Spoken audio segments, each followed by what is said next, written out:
మరి ఉత్తరంలో వారి సందేహం చూద్దామండి. అలాగే కళ్యాణి రాజమండ్రి నుంచి రాస్తున్నారు.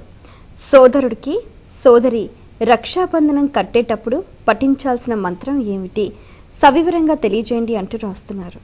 మంత్రం అంటేనే రక్షించేది అని అర్థం. ఇందులో కూడా రక్ష అన్న పదమే ఉందమ్మాయి. అవును.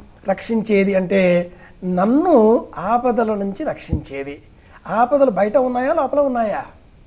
లోపలే ఉంటాయి.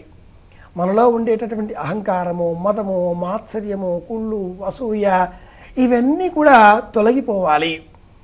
బయట నుంచి వచ్చే ఆపదలు భౌతికమైనవి కాగా లోపల ఉండే ఆపదలు ఆంతరింగికమైనటువంటివి. రెండింటి నుంచి కూడా నన్ను రక్షించాలి అనేటటువంటి భావనతో సోదరి తన సోదరుడికి ఒక రక్ష కడుతుంది.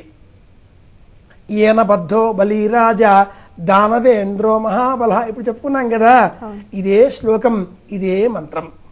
వస్తే చెబుదాం, రాకపోయినా కూడా ఏ బాధ లేదు. తప్పకుండా జ్ఞాపకం చేసుకుంటూ కట్టిన రక్ష రక్ష అని చెప్పిన అని కట్టిన శ్రీరామ రక్ష సర్వ జగద్రక్ష అనే వాక్యం చెబుతూ కట్టినా కూడా మంత్రం చెప్పిన ఫలం మనకు లభిస్తుంది. అయినా అడిగారు కాబట్టి ఏన బద్ధో బలిరాజా దానవేంద్రో మహాబల తేన త్వామసి బధ్నామి రక్షమాచలమాచలా అని చెబుతూ ఆ సోదరి తన సోదరుడికి రక్ష కట్టాలి. ఇంకొక చిన్న విషయం కూడా ఉంది అమ్మాయి. మరి సోదరికి ఎవరు కడతారు? ఇప్పుడు సోదరి చెల్లెలు అక్క తమ తమ్ముడికి లేదా అన్నయ్యలకి కడుతుంది. మరి వాళ్ళకి ఎవరు కట్టాలి అంటే ఈ సోదరుడే కట్టాలి. గర్గ్య మహర్షి చెప్పిన వాక్యాన్ని అనుసరించి చాతుర్వర్ణ వ్యవస్థలు ఉండే కాలంలో బ్రాహ్మణ క్షత్రియ వైశ్యాదిగా గల వర్ణాల వారు యజ్ఞోపవీతం వేసుకుంటూ ఉండగా ఇతర వర్గాల వారందరూ కూడా ఈ రోజున రాఖీ పౌర్ణమి రోజున జంధ్యాల పౌర్ణిమ అన్న పేరు కూడా ఉంది దీనికి. ఈ రోజున అందరూ రక్ష కట్టుకోవాలి.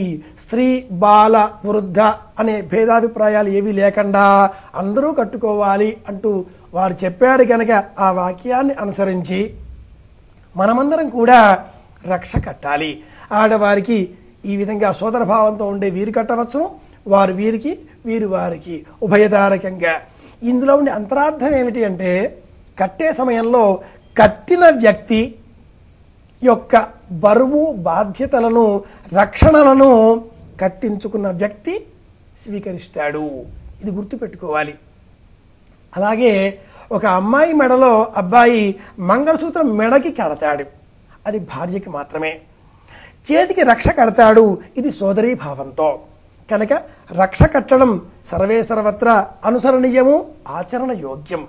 ఏదైనా ఒక సంప్రదాయాన్ని ప్రారంభం చేస్తే భవిష్యత్ తరాల వారు దాన్ని అనుసరిస్తారు అనే కదా భగవద్గీత వాక్యం. కనుక మంచి సంప్రదాయాన్ని మనం పాటిద్దాం. రక్షలో ఉండే అంతరార్థం ఇది. రక్ష కట్టేటప్పుడు చెప్పే శ్లోకం లేదా అడిగినట్లుగా మంత్రం ఏన బద్ధో బలిరాజా ఇది.